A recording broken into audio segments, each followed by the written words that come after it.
नमस्कार, स्वागत है आपका डीडी न्यूज़ में। और जैसा कि आप जानते हैं कि हमारे पूर्व राष्ट्रपति डॉक्टर एपीजे अब्दुल कलाम अब हमारे बीच में नहीं है और आज उनको सुपुर्दे खाक किया जाएगा। तो इसके लिए सैन्य और राजकीय सम्मान के साथ उनकी अंतिम विदाई होगी और प्रधानमंत्री नरेंद्र मोदी भी अंतिम संस्कार में शामिल होंगे। रामेश्वरम में हज़ारों लोगों ने अपने प्रिय नेता को भावभीनी श्रद्धांजलि दी है।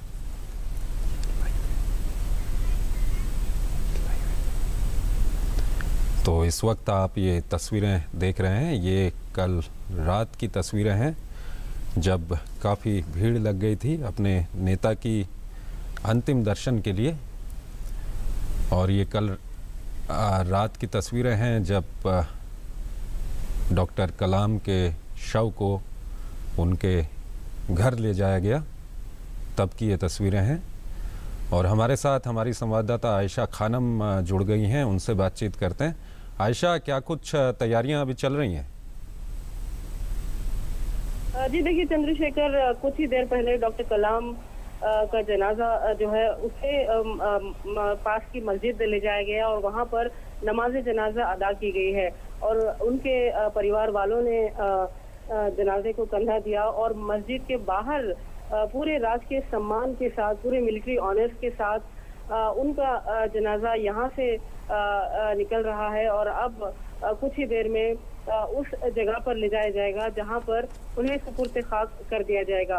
ये जगह जो है मस्जिद से करीब 3-3.5 किलोमीटर की दूरी पर है और पूरे मिलिट्री ऑनर्स के साथ डॉक्टर कलाम का जनाजा उस जगह तक ले जाया जाएगा और अंतिम संस्कार वहां पर होगा। इस वक्त पूरे रामेश्वरम में लोगों की भीड़ जमा है और इस तरह से लोग जमा हुए, भीड़ उमड़ पड़ी है और इसको देखते हुए यही कोशिश की जा रही है कि डॉक्टर कलाम के अंतिम संस्कार में देरी ना हो। यही वजह है कि अब जो पहले कार्यक्रम था कि पूरे जुलूस के साथ रामेश्वरम की गलियों से ये प्रोसेशन गुजरेगा, ये जुलूस निकलेगा, लेकिन अब सीधा यहाँ से डॉक्टर कलाम का पार्थिव शरीर जो है उस जगह पर ले जाया जाएगा जहाँ पर उनका अंतिम संस्कार होगा, जहाँ पर उन्हें सुपुर्द खाक कर दिया जाएगा। आयशा, उन्हें पूरे सैन्य सम्मान के साथ सुपुर्द खाक किया जाएगा। क्या कुछ तैयारियां अपने आसपास आप देख रही हैं? देखिए, तैयारियां कल शाम से ही हो चुकी थी और कल शाम को डॉक्टर कलाम के पार्थिव शरीर को उनके परिवार को सौंप दिया गया था और रात से उनका पार्थिव शरीर उनके घर पर ही रखा गया था और उनके घर के लोग श्रद्धांजलि देने के लिए पहुंचे थे और काफी करीबी लोग थे, घर में मौजूद थे, जहां पर लोगों का आना जाना वहां पर बंद था। लेकिन और अब सुबह कुछ ही देर पहले 10 बजे कुछ ही देर पहले डॉक्टर कलाम का जो अंतिम सफर है वो शुरू हुआ है और मस्जिद में नमाज जनाजा अदा कर दी गई है और अब पूरे मिलिट्री ऑनर्स के साथ उन्हें वहां उस बरियल ग्राउंड ले जाया जाएगा जहां पर उनका अंतिम संस्कार होगा, जहां पर उन्हें सुपुर्द खाक कर दिया जाएगा। प्रधानमंत्री नरेंद्र मोदी अंतिम दर्शन करने के लिए पहुंच रहे हैं और कई राज्यों के मुख्यमंत्री भी पहुंचे हैं। पेरिये कुंभ जो जगह है जहां पर अंतिम संस्कार होना है, पेरिकम्बू, वहां पर तमाम आयशा, प्रधानमंत्री पहुंच चुके हैं वहां पर? जी, प्रधानमंत्री अभी उस जगह पर नहीं पहुंचे हैं जहां पर अंतिम संस्कार होना है। प्रधानमंत्री का इंतजार ही किया जा रहा था और उसके बाद ही यहाँ से डॉक्टर कलाम की जो शव यात्रा है वो यहाँ से शुरू की गई। तो जाहिर है जब तक शव यात्रा पेरिये कम्बू पहुंचेगी तब तक प्रधानमंत्री भी वहां पर पहुंचने की उम्मीद है। जैसे कि मैंने आपको बताया, मस्जिद से करीब 3-3.5 किलोमीटर की दूरी पर है ये जगह जहां पर अंतिम संस्कार होगा। लेकिन रास्ते में जिस तरह से भीड़ जमा है, जिस तरह से लोग इकट्ठा हुए हैं, कई जगहों से लोग यहाँ पर जमा है और कई लोग कल निराश रहे। हालांकि पार्थिव शरीर को 11-10 बजे तक भी लोगों के दर्शन के लिए रखा गया था, लेकिन इसके बावजूद कई लोग निराश हैं कि वो अंतिम दर्शन नहीं कर पाए। तो यही वजह है कि सड़कों पर भारी भीड़ जमा है। तो इसको देखते हुए अंतिम संस्कार में देरी ना हो, यही वजह है कि अब सीधा डॉक्टर कलाम का जनाजा वहां पर पहुंचेगा, पेरियकम्बू पहुंचेगा, जहां पर पूरी तैयारियां की गई थी कल से, और अंतिम संस्कार कुछ ही देर में होगा। करीब कितने बजे का समय रखा गया है सुपुर्द खाक करने के लिए? देखिए 11 बजे का समय रखा गया है, और अभी अभी हमने बात की शाहनवाज हुसैन से, बीजेपी के प्रवक्ता हैं जो ये पूरा अंतिम संस्कार की देखरेख कर रहे थे। केंद्रीय मंत्री वेंकैया नायडू भी यहाँ पर पहुंचे थे, तो उन्होंने बताया हमें, शाहनवाज हुसैन ने हमें बताया कि तय समय पर अंतिम संस्कार होगा। 11 बजे का समय दिया गया था, और 11 बजे तक अंतिम संस्कार पूरा होने की उम्मीद की जा रही है। लेकिन जिस तरह से भीड़ है सड़कों पर, जिस तरह से मस्जिद से लेकर उस स्थान जहां पर अंतिम संस्कार होगा वहां तक भीड़ देखी जा रही है, उसको देखते हुए कुछ देरी भी हो सकती है। जी आयशा, आप हमारे साथ बने रहिए। हम अपने दर्शकों को डॉक्टर कलाम से, उनके जीवन से जुड़ी हुई एक पैकेज है हमारे पास कि कैसा उनका जीवन था और क्या कुछ उन्होंने अपने जीवन में किया, कितने महत्वपूर्ण वो शख्स थे, हम अपने दर्शकों को दिखाते हैं। सपने वे नहीं होते जो सोते समय नींद में आए, लेकिन सपने वे होते हैं जो रात में सोने ना दें। ऐसी अलहदा और जुदा सोच रखने वाले, सपने देखने वाले और सपनों को साकार करने वाले स्वप्न दृष्टा थे भारत रत्न पूर्व राष्ट्रपति एपीजे अब्दुल कलाम। महान वैज्ञानिक और missile man APJ Abdul Kalam यानी एक ऐसी गैर राजनीतिक शख्सियत, ऐसा चमत्कारिक व्यक्तित्व जिनकी अप्रतिम उपलब्धियों की वजह से राष्ट्रपति भवन के द्वार स्वतः खुल गए। सहज, सरल और सामान्य व्यक्ति से एक विराट व्यक्तित्व में रूपांतरण का दुर्लभ उदाहरण है डॉक्टर अब्दुल कलाम का व्यक्तित्व। डॉक्टर कलाम यानी सच्चे अर्थों में भारतीयता के ध्वजवाहक और आजीवन अविवाहित रहकर देश के लिए जीवन समर्पित करने वाला ऐसा व्यक्तित्व जो सभी के लिए एक महान आदर्श है। अभाव में पले लेकिन चमत्कारिक प्रतिभा के धनी डॉक्टर कलाम की जीवन गाथा देश के लिए किसी प्रेरणादायी कहानी से कम नहीं। विज्ञान की दुनिया के एक शोधक से देश का प्रथम नागरिक बनना और मानवता का साधक बनने की उनकी जीवन यात्रा एक ऐसी सत्य कथा है जो आने वाली पीढ़ियों के लिए सदियों तक मार्गदर्शन करती रहेगी। 15 अक्टूबर 1931 को रामेश्वरम के एक बेहद सामान्य परिवार में जन्म लेने वाले एपीजे अब्दुल कलाम का बचपन अभावों से भरा रहा, लेकिन हर नकारात्मक घटना की तह में सकारात्मकता और अवसर की संभावना की सीख देने वाले अब्दुल कलाम के लिए पारिवारिक परिस्थितियां कभी आड़े नहीं आईं। अभाव और दबाव को अवसर और प्रभाव में बदलने की कला एपीजे अब्दुल कलाम में बचपन से ही थी। माता, पिता और शिक्षकों का उनके जीवन पर गहरा प्रभाव रहा और आरंभिक शिक्षा हासिल करने के बाद अपने सपनों की उड़ान को अनंत विस्तार देने के मकसद से उन्होंने मद्रास इंस्टीट्यूट ऑफ टेक्नोलॉजी में एरोनॉटिकल इंजीनियरिंग में दाखिला लिया। जीवन में अहम मोड़ तब आया जब उन्होंने बतौर वैज्ञानिक 1962 में इसरो में कदम रखा और सैटेलाइट लॉन्च व्हीकल यानी SLV परियोजना के प्रबंधक बनाए गए। डॉक्टर कलाम ने अपना पूरा जीवन ज्ञान, विज्ञान और तकनीक को समर्पित कर दिया। डॉक्टर कलाम की कठिन मेहनत और प्रतिबद्ध इच्छा शक्ति के बलबूते 18 जुलाई 1980 को सुबह 8:03 पर जब श्रीहरिकोटा प्रक्षेपण केंद्र से SLV-3 ने सफल उड़ान भरी तो परियोजना की सफलता से डॉक्टर कलाम को राष्ट्रीय पहचान मिली।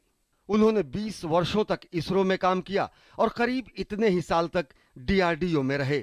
डॉक्टर कलाम 10 वर्ष तक DRDO के अध्यक्ष रहे और इस दौरान देश ने स्वदेशी तकनीक से मिसाइल निर्माण कार्यक्रम के सपने को साकार किया। भारतीय सैन्य क्षमता की रीढ़ मानी जाने वाली पृथ्वी, त्रिशूल, आकाश, नाग, अग्नि और ब्रह्मोस जैसे ब्रह्मास्त्र के सपनों को साकार मां भारती के इसी सपूत ने किया और देश एक वैश्विक सैन्य ताकत के रूप में स्थापित हुआ। वर्ष 1990 में गणतंत्र दिवस के अवसर पर राष्ट्र ने अपने मिसाइल कार्यक्रम की सफलता की खुशी मनाई और डॉक्टर एपीजे अब्दुल कलाम को पद्म विभूषण से सम्मानित किया गया। डॉक्टर एपीजे अब्दुल कलाम 1992 से 1999 तक रक्षा मंत्री के वैज्ञानिक सलाहकार और सुरक्षा, शोध और विकास विभाग के सचिव रहे। पोखरण 2 में अगर देश को तत्कालीन प्रधानमंत्री अटल बिहारी वाजपेयी का दृढ़ राजनीतिक नेतृत्व हासिल था, तो डॉक्टर एपीजे अब्दुल कलाम इसके वैज्ञानिक और तकनीकी सूत्रधार थे। विज्ञान के क्षेत्र में उत्कृष्ट योगदान के लिए डॉक्टर एपीजे अब्दुल कलाम को 1981 में पद्म भूषण, 1990 में पद्म विभूषण और 1997 में देश के सर्वोच्च नागरिक सम्मान भारत रत्न से विभूषित किया गया। एक प्रखर राष्ट्रवादी और निर्विवाद व्यक्तित्व के धनी डॉक्टर कलाम जब 25 जुलाई 2002 को भारत के 11वें राष्ट्रपति निर्वाचित हुए, तो देश के आम जनमानस का सिर फख्र से ऊंचा हो गया। राष्ट्रपति पद का कार्यकाल समाप्त होने के बाद डॉक्टर कलाम की सक्रियता में कोई कमी नहीं आई। वे साहित्य में रुचि रखते थे, कविता लिखते थे, वीणा बजाते थे और आध्यात्म से गहरे से जुड़े थे। विज्ञान प्रौद्योगिकी के प्रति दीवानगी, राष्ट्र निर्माण के लिए युवा मस्तिष्क का प्रज्वलन और बच्चों में भविष्य के भारत के सपनों को साकार करने की दीक्षा देना उनका आजीवन धर्म रहा। सभी मुद्दों को मानवीयता की कसौटी पर परखने वाले सर्वधर्म समभाव के प्रतीक डॉक्टर कलाम का जीवन मानवतावाद का पोषक था। जीवन के अंतिम दिनों तक वे काशी हिंदू विश्वविद्यालय, भारतीय प्रबंधन संस्थान अहमदाबाद तथा भारतीय प्रबंधन संस्थान इंदौर के आगंतुक प्रोफेसर रहे और जीवन लीला की समाप्ति भी भारतीय प्रबंधन संस्थान शिलांग के कार्यक्रम में हुआ। डॉक्टर एपीजे अब्दुल कलाम यानी एक ऐसे युग पुरुष जिन्हें पीढ़ी दर पीढ़ी अपना प्रेरणा स्रोत मानेगी, भारत और भारतीयता के एक ऐसे प्रतीक जिन्हें पूरा विश्व सच्चे अर्थों में मानवतावाद का पोषक मानेगा।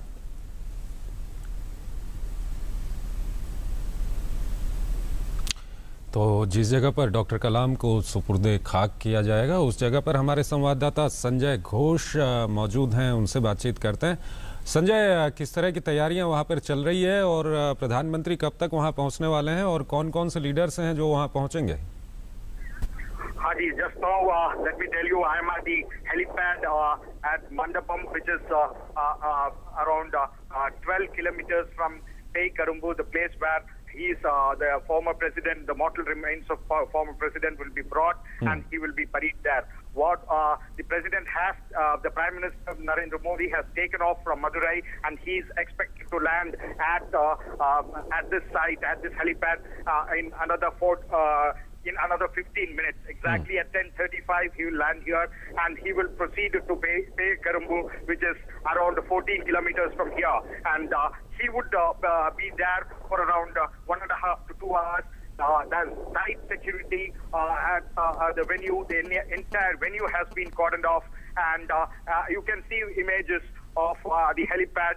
And none of these people, none of the common persons are allowed within the vicinity, within the 5-kilometer vicinity. So Prime Minister next time would take off from here at 12:30 this afternoon. He would be there at the funeral at the site, cremation site for over 2 hours.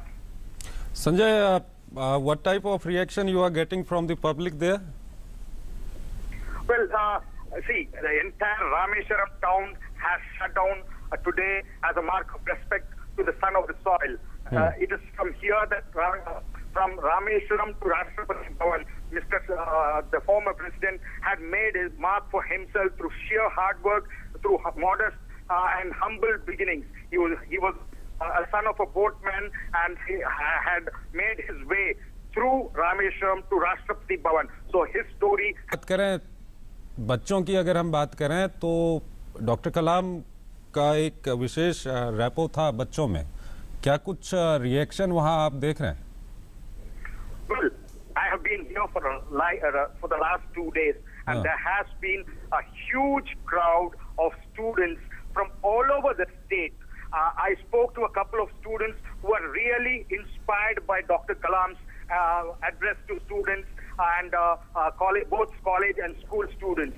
So I spoke to a Muslim boy who was inspired by Kalam's speech of dream, ignite and reignite, and he said his address he had constantly been inspired by Dr. Kalam's address of dreaming big for himself, dreaming big for his country. So he said, through sheer hard work, he also belongs to a middle-class family. He has now graduated from college, medical college, and now he's a doctor. He says he wants to still make it big, and he wants to study MD. So he says, there are a number of students I met, they say Kalam was an inspiration for students, especially those from the lower strata of society. They were really inspired by Kalam's address, and they were inspired by the life of Dr. Kalam, from a boatman from the extreme south of India to Rashtrapati Bhavan to occupy the highest seat.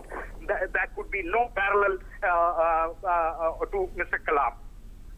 Sanjay, tell us about the presence of scientific community there, or are you getting any reaction from them? Well, yesterday we saw Madhavan Nair, former ISRO chief, coming along with his family. There were a lot of eminent personalities. We can take big names, but the connect was that the common man from the street, he Dr. Kalam endeared to the common man. That is what is, you can see a sea of humanity that had congregated yesterday. The police had great difficulty in controlling the crowd. They had stood for kilometers.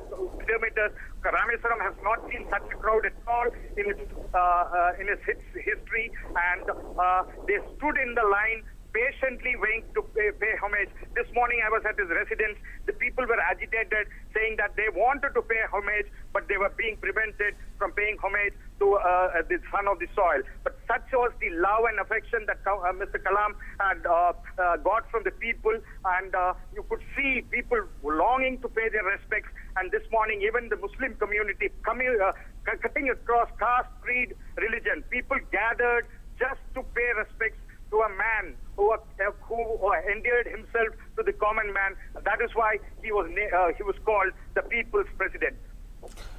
Sanjay, you know, I'm remembering his book, some lines of his book, Wings of Fire, where in the last he said, I'm like a well, I don't have any kids, and I'm like a well, and whole of the world, whole of the Indian kids or kids of the world, they are my kids. So, is it vindicated today? Well, let me tell you, I had also met a friend of Dr. Kalam. He happens to be a staunch Hindu, Brahmin, and a priest at that. Dr. Kalam was also a practicing Muslim and a vegetarian at that. Yes. And they were talking about their friendship and how Dr. Kalam used to visit him and his family members, and how Mr. Venkata Subramanian Sastry used to go to Dr. Kalam's house, and during Ramzan or Diwali they used to exchange sweets and savories. That was the sort of humble person and modest person that Kalam was even from the beginning, and this continued even after he became the President of India. Mr. Venkata Subramanian Sastry referred to that particular incident when an entire coupe of 32 people, including his family members, were invited by Dr. Kalam this ceremony, and he said that was a proud moment. But one thing also that stood out has been that he never handed out favors to any of his relatives or friends. That is a point that needs to be pondered on today. Today, even his family members stay in a very modest house in a small street called the Mosque Street. It's a very modest house, and it has no markings of the house of a former president. Bang opposite, you have a hut where people are still residing. Dr.